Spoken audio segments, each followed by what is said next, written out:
इंद्राक्षी जय अम्बे। इंद्राक्षी धाम में सभी साधकों का हम हार्दिक स्वागत करते हैं। आज है पाप मोचनी एकादशी। इस एकादशी में जितना हम जप करते हैं, तप करते हैं, दान करते हैं, निश्चित रूप से पापों का विनाश होता है। सारी चर्चा इस अंक में करेंगे। आइए पहले आज का हम पंचांग देखें। 15 मार्च सन 2026, दिन रविवार, संवत 2082, चैत्र मास, कृष्ण पक्ष, तिथि पाप मोचनी एकादशी, नक्षत्र स्वर्ण, राहु काल 4:30 से 6, दिशा सूर्य पश्चिम दिशा। 12 महीने की ये एकादशियाँ नाना भांति से साधकों के विभिन्न प्रकार की कामनाओं को पूर्ण करती हैं। भगवान की भक्ति को बढ़ाने वाली, आनंद प्रदान करने वाली और वैकुंठ को प्राप्त कराने वाली ये एकादशियाँ अपने आप में महत्वपूर्ण तिथियाँ होती हैं। और ख़ास तौर से जैसे आज पाप मोचनी एकादशी है, जिसका नाम ही है पाप मोचनी। कहने का भाव, जो भी साधक आज इस एकादशी में गऊ के निमित्त हरा चारा डालता है, पानी की व्यवस्था करता है, पेयजल की व्यवस्था करता है, पक्षियों को दाना डालता है और उसके साथ साथ भगवान श्री हरि का दिन भर चिंतन करता है। भगवान श्री हरि के 108 नाम या विष्णु सहस्त्र नाम का आज तीनों संध्याओं में जो भी साधक पाठ करता है, वास्तव में उसके पापों का मोचन होता है, अंत होता है। जीवन है, इस जीवन में हम नाना भांति के जाने में अनजाने में हमसे पाप होते रहते हैं, अपराध होते रहते हैं। कई बार हमें पता भी नहीं होता और हमसे कुछ इस श्रेणी के पाप हो जाते हैं जो कई कई जन्मों तक जिनसे हम उऋण नहीं हो पाते हैं। तो इसलिए ध्यान रखना, जब जब इस प्रकार की एकादशियाँ पुण्य भरी तिथियाँ आती हैं, उन तिथियों में हम विशेष प्रकार से श्री हरि का चिंतन करें, विष्णु सहस्त्र नाम का पाठ करें, भगवान श्री विष्णु का पंचोपचार पूजन करके और धूप दीप गंध सुगंध आदि उनको अर्पण करके हम बहुत सुंदर तरीके से विष्णु सहस्त्र नाम का पाठ करेंगे। और भगवान श्री विष्णु का बहुप्रचलित मंत्र ओम नमो भगवते वासुदेवाय नमः, ओम नमो भगवते, इतना भी आप पढ़ें तो आप माने न माने अत्यधिक आपको शांति महसूस होगी।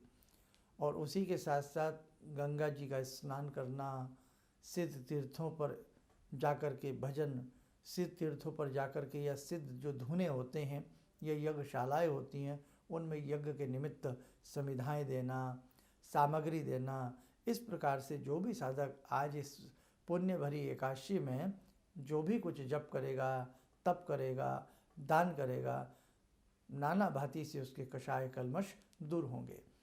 उसी के साथ साथ गायत्री मंत्र का जाप करना, श्री दुर्गा सप्तशती को पढ़ना।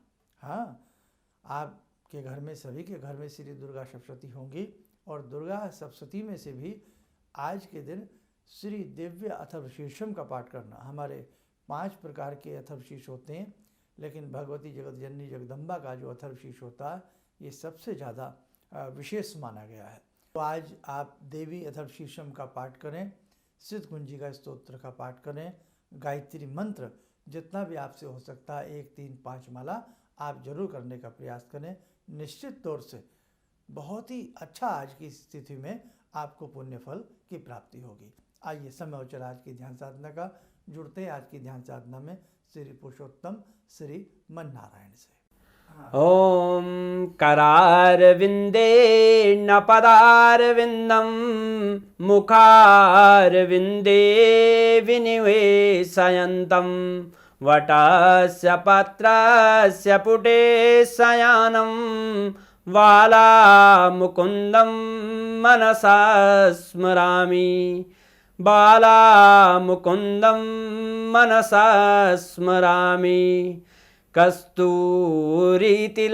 ललाटपटले वक्षस्थले कौस्तुभं नासाग्रे वरमुक्तिकं करतले वेणुकरे कङ्कणं सर्वाङ्गे हरिचन्दनं सुललितं कण्ठे च मुक्तावले गोपास्ति परिवेष्टितो विजयते गोपालचूडामणि शान्ताकारं भुजगशयनं पद्मनाभं सुरेशं विश्वाधारं गगनसदृशं मेघवर्णं शुभांगं लक्ष्मीकान्तं कमलनयनं योगवृद्ध्यानगम्यं वन्दे विष्णुं भवभयहरं सर्वलोकैकनाथम्। कवच बना लें, ध्यान करें, श्री पुरुषोत्तम श्री हरि की कृपा हम सब के ऊपर बरस रही है।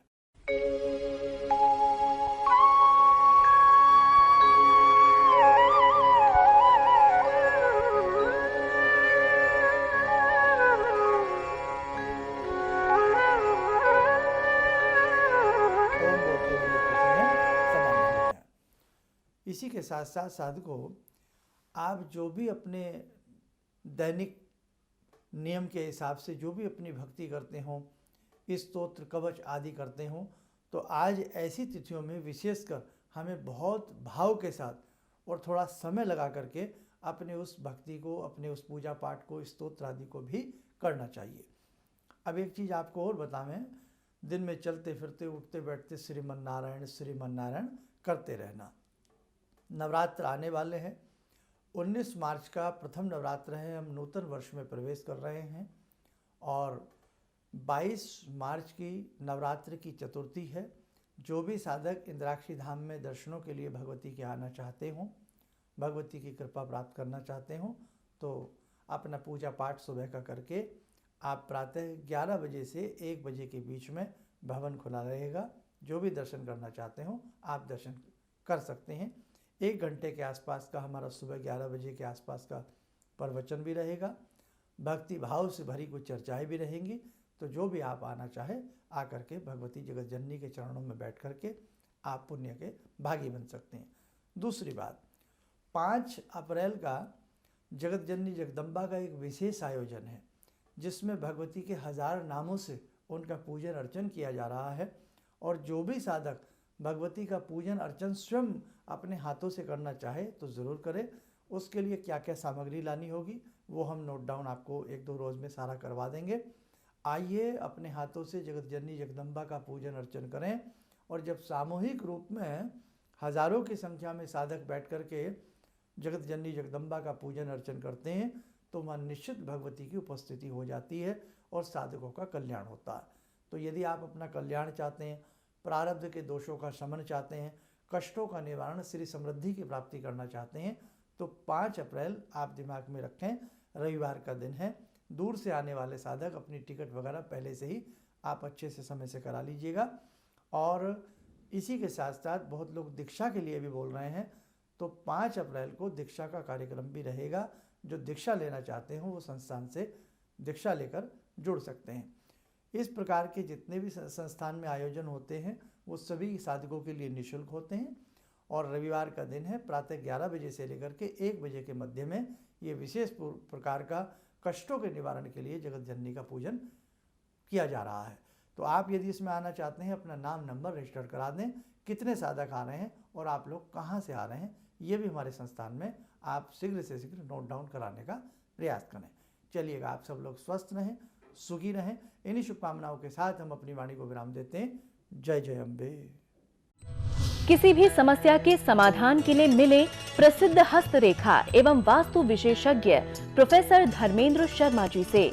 नोट: शिविर में भाग लेने हेतु एवं व्यक्तिगत रूप से मिलने के लिए कॉल करने का समय सुबह 10 बजे से शाम 6 बजे तक। हमारे विभिन्न ज्ञानवर्धक कार्यक्रम देखने के लिए आप हमें अभी सब्सक्राइब करें, बेल आइकन को प्रेस करें ताकि आप देख सकें हमारा कार्यक्रम सबसे पहले। और अधिक जानकारी के लिए फेसबुक पेज को लाइक करना न भूलें।